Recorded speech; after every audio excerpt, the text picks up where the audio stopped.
L'idéologie représente des tentatives de bouleverser le destin que les individus et les communautés se sont donnés. Les notions d'enclave et d'enfants enclavés proposées par Tamara Landau, je préfère dire Landau, je les donne pour connues. Avec mon intervention, je poursuis deux buts. Premièrement, de comparer les notions d'enclave et enfants enclavés à des notions analogues ou vaguement similaires proposées par d'autres auteurs. Je me réfère surtout aux notions d'enclave selon Edna O'Shaughnessy, du Psychic Retreat par Steiner, de Claustrum par Meltzer, de Crypte par Nicholas Abram et Maria Torok, de Claustrophilia par Facchinelli. Pour être clair, aucune de ces notions ne correspond à celle proposée par Landau. Je tiens donc à dire que la théorie de l'arbre renversé maintient toute son originalité. Cependant, de chacune de ces notions, la théorie de Landau pourrait apprendre quelque chose d'utile, au fin de grandir et se renforcer. Au contraire, si ma lecture n'a pas été trop superficielle, aucune de ces réflexions n'a été utilisée dans le livre de Tamara Landau, avec l'exception naturellement de l'écorce et le noyau de Abram et Torok, cité plusieurs fois pour ce qui concerne la transmission intergénérationnelle des vécus, sur laquelle Abram et Torok ont été les premiers ou parmi les premiers à avoir attiré l'attention. Et la théorie ontophylogénétique des catastrophes que les deux reprennent de Ferenczi. Voilà, ces deux à part, ni O'Shaughnessy, ni Steiner, ni Meltzer, ni Facchinelli ne sont utilisés par Tamara. Naturellement, je ne pourrais pas approfondir ici la pensée de tous ces auteurs, mais j'ai retenu du moins utile de les mentionner. Mon deuxième objectif serait de démontrer la pertinence de cette théorie, celle de Tamara, dans ce point de vue géographique que Meltzer ajoute à la liste des points de vue psychanalytiques freudiens et post-freudiens. Sur le premier aspect, Tamara n'est pas la première à avoir utilisé le terme concept d'enclave. Edna O'Shaughnessy l'utilise pour certaines psychothérapies à cadence hebdomadaire, pas tout évidemment, qui n'arrivent pas à être vraiment psychanalytiques, c'est-à-dire elles ne réussissent pas à faire démarrer ce que Meltzer appelle le processus analytique, mais restent sans développement et sans histoire. La résistance du patient au travail analytique facilité par la dimension temporelle du setting consiste ici de conduire l'analyste vers une zone de la vie faiblement conflictuelle et vers des espaces mentaux où les angoisses n'affleurent pas. Ces espaces de refuge correspondent en effet à une partie clivée de soi-même, tranquille certes, mais petite et non intégrée avec le reste, qui continue à souffrir. C'est justement cette partie de soi-même spécialisée au déni de la souffrance, celle qui sera projetée sur la situation analytique et sur l'analyste, son garant, identifiés eux-mêmes comme un refuge mental et comme une enclave de paix, à l'abri d'angoisse et de conflits. Ce qui permet de passer 50 minutes décentes, mais ne résoudra pas les problèmes. Entre d'autres termes, l'analyste devient alors la cible d'une identification projective qui se répète telle qu'elle à chaque fois et qui donc, dans les situations ainsi structurées, est difficile à reconnaître, puisqu'elle assume l'apparence d'un fait de caractère relativement innocent plutôt que d'un mécanisme de défense activé contre la situation analytique. Également difficile, pourtant, il sera de reconnaître la contre-identification projective de l'analyste qui risque de produire une collusion interminable avec le déni opposé par les patients envers l'existence d'un quelconque problème. De mon côté, je voudrais ajouter deux considérations à celles des auteurs qui se sont occupés de ce type d'enclave, O'Shaughnessy en particulier. Premièrement, des manœuvres semblables peuvent se produire également dans des situations différentes de la psychothérapie à cadence hebdomadaire, par exemple, et en particulier dans les analyses didactiques. Deuxièmement, je dirais que la réponse typique de l'analyste dans ces cas-là, c'est les nuits. C'est-à-dire que les nuits représentent un affect auquel il faut faire beaucoup d'attention dans l'analyse du contre-transfert. Bien entendu, l'enclave explicitée par Edna O'Shaughnessy est une chose totalement ou sensiblement différente que l'enclave éclaircie par Tamara Landau, ou bien que le fantasme de l'origine, qui est le thème principal de ce séminaire.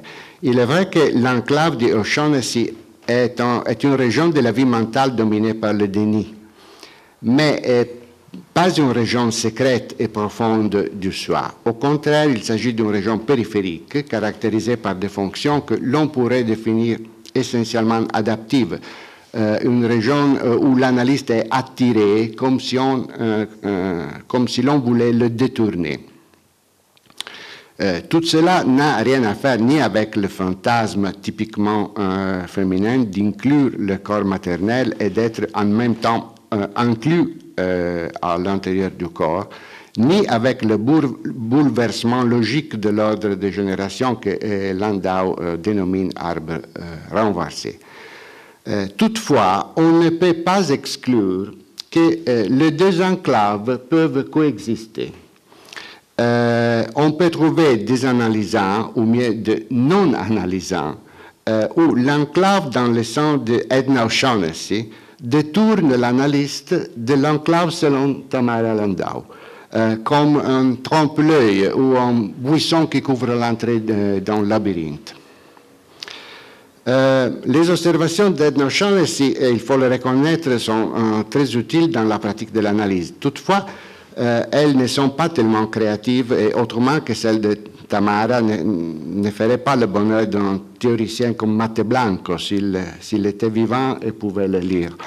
Je pense bien entendu à la conception soutenue par Ignacio Matte Blanco de l'inconscient comme logique des ensembles infinis, où toutes les relations à un certain niveau de régression deviennent symétriques et réversibles.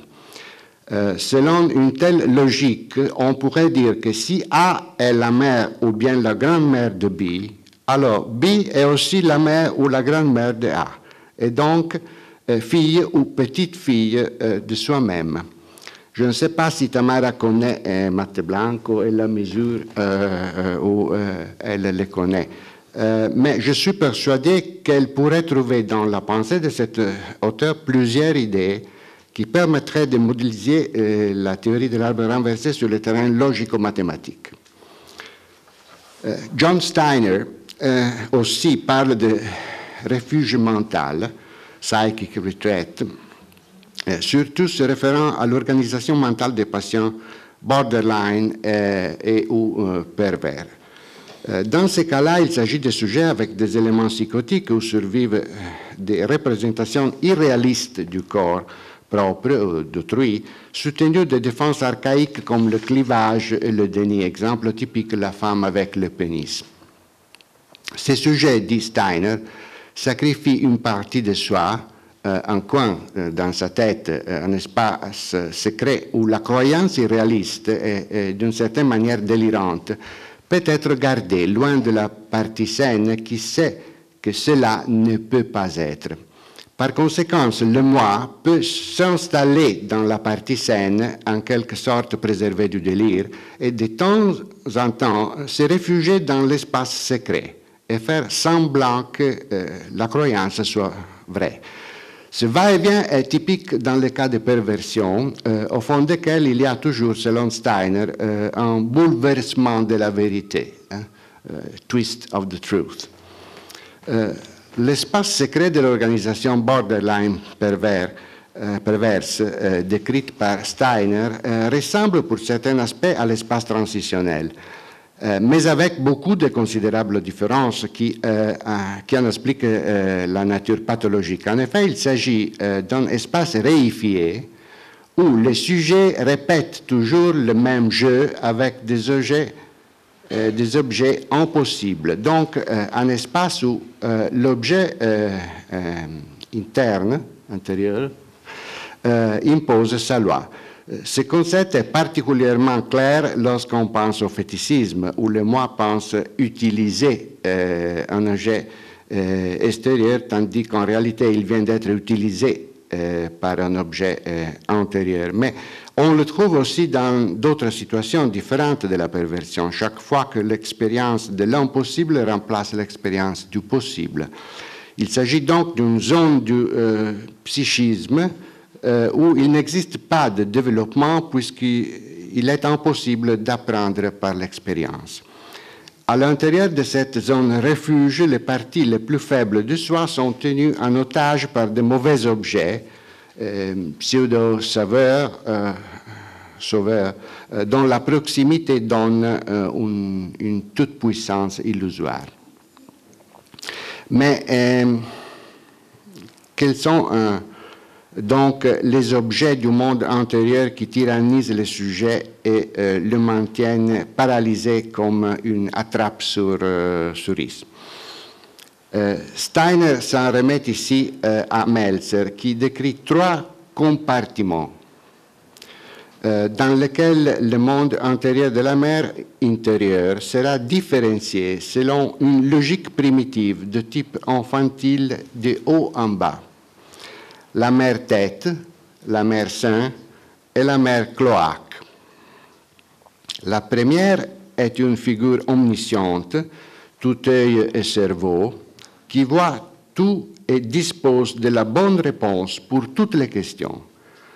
La deuxième est un Seine tout-puissant, riche en ressources intarissables et capable de trouver la solution pour tous les problèmes. La troisième est une cavité excitante et excitée, supposée capable de créer et de procréer n'importe quelle chose. Jusqu'ici, tout va bien. Mais il faut aller voir ce qui se passe dans chacun de ces compartiments de la mer antérieure. Se poser ce genre de questions signifie pour l'analyste de se mettre au point de vue géographique, afin de voir où le moi se déplaçait et caché. C'est surtout en cela que consiste la contribution originale de Meltzer, qui ajoute ce point de vue géographique au point de vue classique de la psychanalyse freudienne, topique, économique, génétique, dynamique, structurelle et post-freudienne, adaptive ou relationnelle. Bon, il arrive parfois que la mer ne soit pas réellement introjectée. Peut-être parce qu'elle ne répond suffisamment dans la relation. Ou peut-être parce que, comme l'on dit Tamara Landau, elle-même, la mère, ne le permet point en tant que prisonnier d'un fantasme qui n'admet pas de séparation.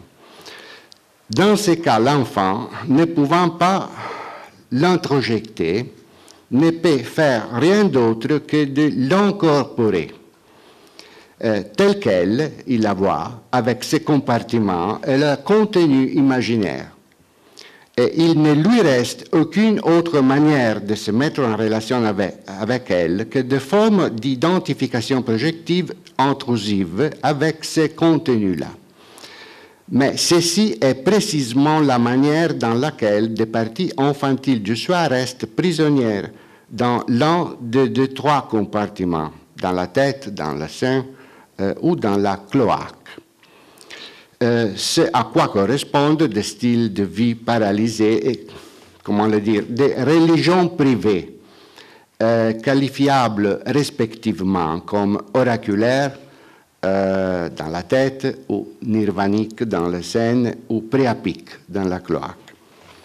Des religions privées qui ne sont pas proprement fondées sur un mythe d'origine, parce qu'en réalité, elles dénient l'origine et empêchent n'importe quelle naissance psychologique, mais marquent toutefois un destin. Selon Meltzer, Donald Meltzer, la vie dans le claustrum ressemble à une religion priapique lorsque la cloaque maternelle est imaginée comme une cavité excitante habitée par le phallus paternel. Par contre, la vie dans le claustrum ressemble à une religion satanique lorsque la cloaque est imaginée comme une cavité excitée par la présence d'un bâton fécal. Le diable en tant que simia dei, faux créateur. Je me demande si ces fantasmes décrits par Meltzer ne soient pas fortement conditionnés par les patients qu'il avait analysés, sinon aussi par le sexe.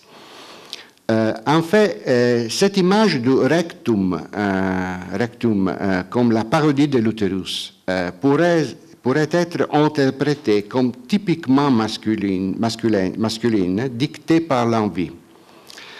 Meltzer décrit correctement ce qui arrive à un sujet masculin lorsque des parties de soi restent bloquées dans le claustrum de type rectal. Mais il y a un autre type de claustrum, le véritable ventre maternel, duquel nous tous avons une préconception phylogénétique, une expérience prénatale et les femmes une connaissance psychosomatique. Meltzer ne dit rien de quoi peut arriver lorsqu'un sujet féminin reste trappé là-dedans. Ceci représente ce que Tamara Landau a décrit si bien. C'est pour cette raison que je suis convaincu que son livre est même involontairement un exemple approprié de l'application du point de vue géographique théorisé par Donald Meltzer. Enfin, la géographie du psychisme que tous les deux ont exploré n'est que la géographie d'un corps imaginaire, un corps sans histoire, dans les chambres duquel étrange divinité impose chaque sa religion. Et à la fin, toutes les enclaves, compartiments, cryptes, boules dont des parties de soi sont prisonnées et sont ou peuvent être analysées, et peut-être l'analyse consiste précisément de les casser, casser les boules du patient pour lui permettre d'en sortir. Grazie della vostra attenzione.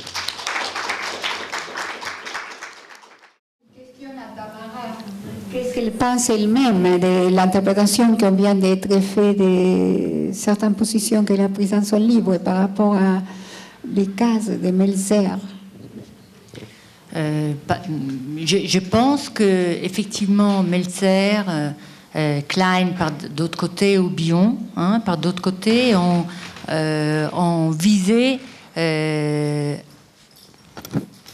cette partie d'impensable, surtout Bion d'ailleurs, cette partie d'impensable, ces formes de crypte. Et donc, en effet, je pense qu'il peut y avoir une analogie sur cet aspect dans ce qu'il y a de plus archaïque. C'est-à-dire que même la patiente dont j'ai parlé ce matin, dans certaines séances d'art-thérapie, arrive jusqu'à ce dont parle Meltzer. C'est-à-dire qu'elle arrive à créer avec de la terre, de l'argile, enfin, c'est passionnant, le trajet que cette patiente essaye de faire à travers la création pour la constitution de l'objet dans toutes ces dans toutes ces cryptes, dans tous ces dépliements et déploiements internes, archaïques, voire ce qu'il y a à voir avec la dévoration, donc très kleinien, hein, et dans des sphères qui sont plus versées vers l'identification projective, pour parler dans ces vocabulaires. Hein. Mais donc, il y a effectivement quelque chose qui est en commun, mais qui est mis en espace dans ce que, en fait, dans ce que j'essaye de théoriser par rapport à l'enclave. Hein. C'est-à-dire que c'est une mise en espace et une mise en mouvement au sens de l'énergie. Hein. Je reviendrai une autre fois, mais c'est une mise de mouvement de ces parties-là qui sont restées justement hors temps, dans une identification totale, symétrique. Et je trouve beaucoup de, justement, cette question de la symétrie que vous avez pu remarquer dans l'arbre numéro 2.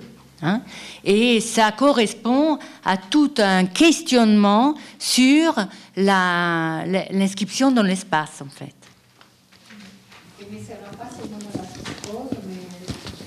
Alors, justement, c'est ça que j'essaye de dire, oui. C'est que toute personne a ces noyaux-là, plus ou moins intenses, évidemment, et que c'est l'analyse de cette puntum cecum, hein, qui permet effectivement de mettre en mouvement quelque chose qui est resté jusque-là. Mais quand j'ai dit mise en mouvement, je travaille auprès du réel maintenant. Hein. C'est pour ça que je sors dans ce que je suis en train d'écrire, des choses qui sont à la fois les premiers signifiants des hystériques, elles souffrent de réminiscence, elles simulent, hein, la question de la simulation, et comment psychiquement, c'est réellement symbolique, se met en marche. Voilà. J'ai une question pour Sergio. J'ai trouvé que c'était très intéressant et très réussi cette comparaison, c'est-à-dire cette étude sur la question du père réel à partir de ce film. Alors, je trouvais que tu as très bien montré, hein, que le père réel peut être l'agent du trauma, ce que je pense que c'est un point important. Alors, je voulais savoir si tu peux ajouter quelque chose, hein, de la relation entre ce père réel et la jouissance du père par rapport au trauma.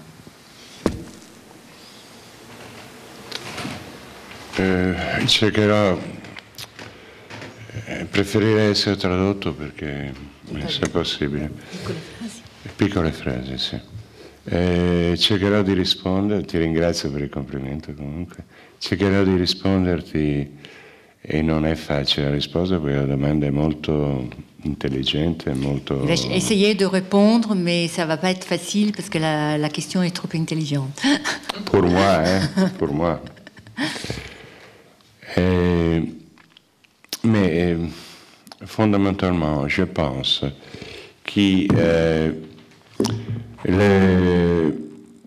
il y a le père réel seulement comme un effet. Ce n'est pas... alors, c'est l'agent, mais c'est l'effet d'une structure de langage. Langagière, on préfère dire. Et comme je disais en avant, la relation, il faut la poser, selon moi, avec le trauma. Parce que sinon, c'est difficile d'entendre ça. Dans cette occasion particulière, il y a quelqu'un qui assume la figure de père réel, là où il n'encontre pas une médiation symbolique de quelque type.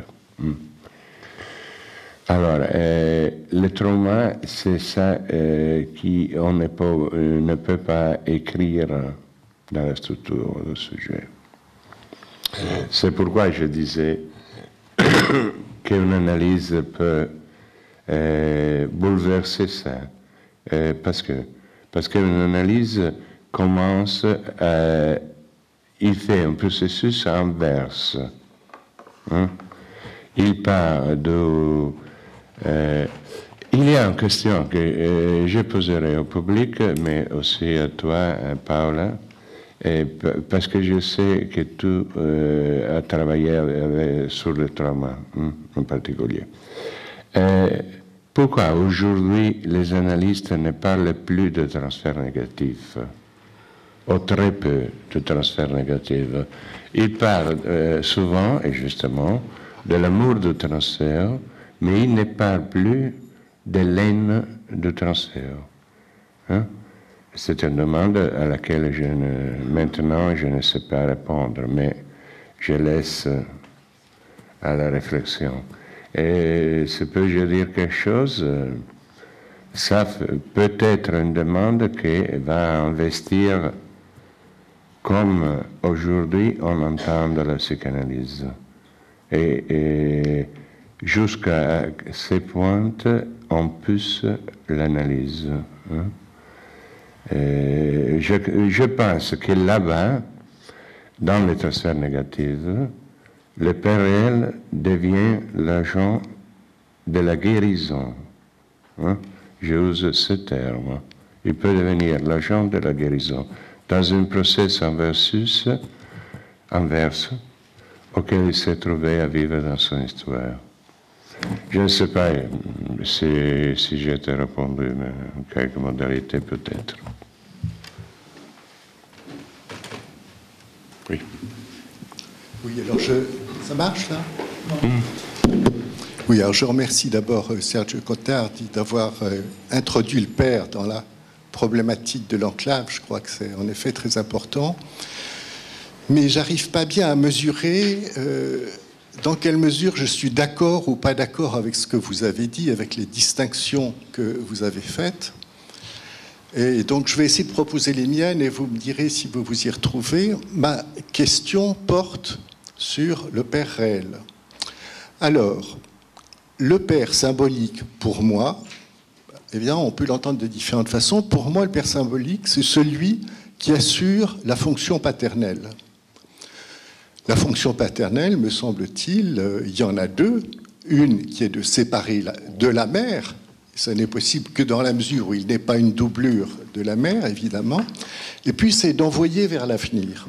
Donc, ce qui, en effet, nous amène du côté de la castration, puisque la castration, il y en a, elles sont de deux types.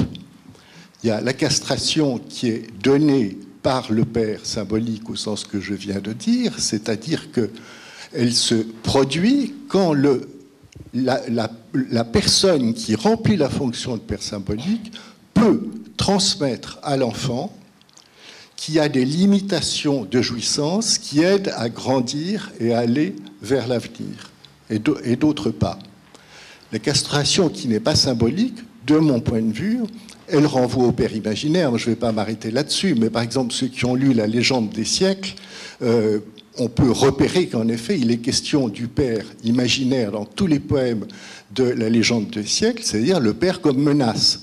Alors, si on dit qu'il s'agit du père castrateur, pourquoi pas, mais il s'agit d'une toute autre castration que celle dont je viens de parler. Bon. Alors, reste la question du père réel, et pour moi, c'est une vraie question, je n'en ai pas la réponse. Je l'adresse à Sergio Contardi, je l'adresse à Tamara Lando, et à toutes les personnes qui sont ici. Le réel, il me semble que je propose là une définition lacanienne, bien que Lacan lui-même en propose plusieurs définitions. Le réel, c'est ce qui, par principe, résiste à la symbolisation et à l'imaginarisation. Oui, oui. Donc, s'il y a un père réel, moi je pense qu'il y en a, mais il me semble que ça ne pourrait être, alors je dis bien il me semble, c'est une question, que ça ne pourrait être que dans son corps. Ça ne serait que le corps du père qui, à certaines conditions, le constituerait comme réel. Ma question est donc la suivante. Dans ce cas-là, si on parle du père réel tel que je le définis, est-ce qu'il est différent de la mère réelle? Est-ce qu'ils n'ont pas un corps qui est identique dans ce qu'ils ont de réel? Et vous avez laissé votre question pour ma chance à tout le public. je commence à dire quelque chose. Hein. Je me suis évidemment pas très bien expliqué. le seul alibi que je dois restreindre mon intervention pour... Mais je suis absolument d'accord avec vous, il y a le père symbolique. J'ai dit qu'il y a aussi le père symbolique, c'est celui qui introduit l'enfant à la question de la castration, en quelques modalités. Et je pourrais faire un exemple, traite de Freud, de comment agit le père symbolique, mais c'était inutile de le faire, je pense. C'est un souvenir d'enfance de Freud qui décrit très bien sa modalité de le père réel et de le père symbolique. Quand je dis que le père symbolique, que le père réel n'encontre pas une médiation symbolique, il glisse envers un truc réel dans le symbolique. Pour moi, cela, c'est le trauma. Je dis que le père réel, c'est le trauma. C'est lui qui agit sur le trauma, mais c'est la même chose à un certain niveau. Et, si vous voulez, j'ai des paroles pour faire la distinction, pour être plus clair.